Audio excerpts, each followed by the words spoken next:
Hello everyone, আশা করি আপনারা সকলে ভালো আছেন এবং আমিও ভালো আছি। আজকে বাসায় কেউ না থাকায় নিজে নিজেই সেমাই রান্না করে খেলাম। প্রথমে ফ্রিজ থেকে 2 লিটার দুধ বের করে নিয়ে আসলাম।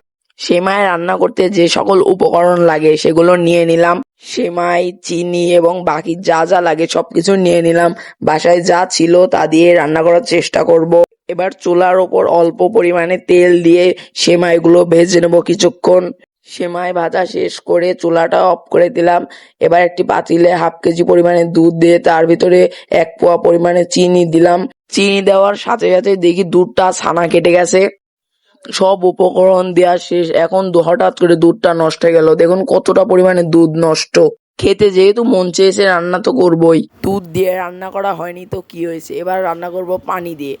পানির সাথে যা যা লাগে তা দিয়ে এবার আমি কিছুক্ষণ জাল করে নিব। এবার আমি কিছুক্ষণ জাল করার পরে ভেজে রাখা সেমাইটা এর ভিতরে দিয়ে দিব। তারপর আবার কিছুক্ষণ একসাথে সবকিছু মিশিয়ে ভালোভাবে জাল করে নিব। করা শেষে এবার চুলাটা অফ করে দেব, দিয়ে কিছুক্ষণ ঢেকে রাখবো। 5 মিনিট ঢেকে রাখার পর এসে দেখি খাওয়ার জন্য প্রস্তুত। রান্না বান্না শেষ করে এবার আমি খাওয়ার জন্য একটা বাটিতে বেড়ে নিলাম কিছুটা পরিমাণে। যাই হোক, এবার খাওয়ার পালা।